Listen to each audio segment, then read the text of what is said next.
इसी तरह से इन्वेस्टमेंट्स, यदि हमारी फर्म या कंपनी ने किसी भी तरह से कोई इन्वेस्टमेंट कर रखी है, जैसे शेयर्स में, बॉन्ड्स में, गवर्नमेंट सिक्योरिटीज में या किसी अन्य कंपनियों में भी किसी तरह की इन्वेस्टमेंट कर रखी है, तो वो सभी इन्वेस्टमेंट अकाउंट्स, वो सभी इन्वेस्टमेंट लेजर्स जो हमारी है इन्वेस्टमेंट ग्रुप के अंतर्गत अवेलेबल होंगे।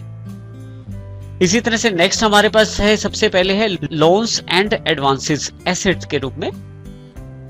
देखिए, जब हम कंपनी चलाते हैं तो उसमें कुछ खर्चे हमें एडवांस देने पड़ते हैं, जैसे सैलरी हमने एडवांस में दे दी, या सपोज करें कोई फिक्स एसेट खरीदनी है, उसकी परचेज करने के लिए कुछ पैसा एडवांस में दे दिया।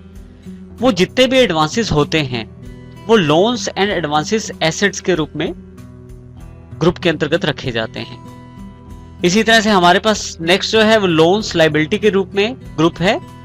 इसके अंतर्गत किसी भी तरह का कोई लोन जो हमारी कंपनी ने लिया है, जो हमारे पास हमारे ऊपर एक लायबिलिटी है, उन सब के लिए लोन ग्रुप का प्रयोग किया जाता है। इसका अर्थ ये हुआ कि किसी भी तरह के लोन अकाउंट जो हमारे ऊपर लायबिलिटीज लोन है, उन सब अकाउंट्स या उन सब लेजर्स को हम लोन्स लायबिलिटी ग्रुप के अंतर्गत रखते हैं। हम जब अकाउंट्स बनाते हैं तो कुछ एक्सपेंसेस ऐसे होते हैं जो उस साल के अंदर राइट ऑफ नहीं किए जाते या नहीं किए जा सकते, जैसे कि प्रिलिमिनरी एक्सपेंसेस या कॉपीराइट की लमसम फीस जो हम पे करते हैं। तो कुछ ऐसे खर्चे जो उस साल राइट ऑफ नहीं किए जा सकते, इस तरह के खर्चों को हम मिसलेनियस एक्सपेंसेस एसेट ग्रुप के अंतर्गत रखते हैं। नेक्स्ट हमारे पास है प्रोविजंस के रूप में। बिजनेस में कई तरह के प्रोविजंस बनाए जाते हैं, जैसे कि इनकम टैक्स देने के लिए प्रोविजन बनाया जाता है, या बैड डेट्स के लिए, या किसी तरह के डेप्रिसिएशन के लिए कोई प्रोविजन बनाया जाता है। तो किसी भी तरह का कोई भी प्रोविजन बनाने के लिए अकाउंट यदि आप प्रयोग करते हैं, उन सभी प्रोविजन अकाउंट्स को हम प्रोविजंस ग्रुप के अंतर्गत रखते हैं।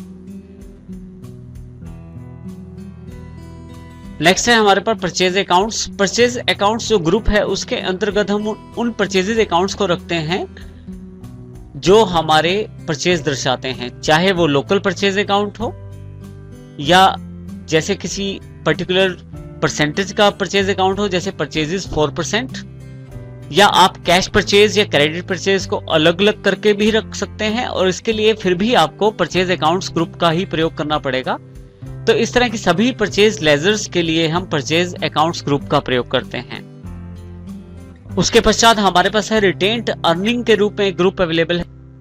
जब हम किसी तरह का रिजर्व बनाते हैं कोई, तो उन सभी रिजर्व्स के लिए भी रिटेन्ड अर्निंग ग्रुप का प्रयोग किया जाता है, जैसे कि जनरल रिजर्व कोई बनाया गया या किसी तरह का कोई कैपिटल रिजर्व बनाया गया, शेयर प्रीमियम के लिए कोई रिजर्व अकाउंट बनाया गया। इन सभी लेजर्स या अकाउंट्स के लिए हम रिटेन्ड अर्निंग का जो हमारे पास ग्रुप होता है उसका प्रयोग करते हैं हम। नेक्स्ट हमारे पास है sales account group. Sales account group के अंतर्गत सभी तरह की सेल्स, जैसे कि कोई लोकल सेल का अकाउंट यदि आपका अलग है, या किसी पर्टिकुलर परसेंटेज की सेल है, जैसे सेल 4%, या आप कैश या क्रेडिट सेल्स को अलग अलग देखते हैं, तो भी आपको अपने सभी सेल्स लेजर को सेल्स अकाउंट ग्रुप के अंतर्गत ही रखना पड़ेगा।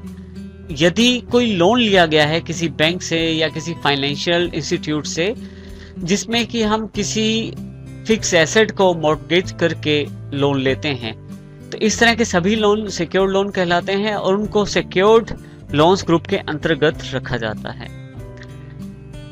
हमारे पास अनसिक्योर्ड लोन्स भी अवेलेबल रहते हैं, जैसे कि कुछ लोन हम पार्टनर से ले सकते हैं या डायरेक्टर से कंपनी के, या ऐसी पार्टीज जो हमें लोन देने के लिए तैयार रहते हैं लेकिन बाहरी पार्टीज होती हैं, लेकिन इसके लिए हमें किसी तरह की कोई एसेट या कोई भी चीज मॉर्गेज नहीं करनी पड़ती।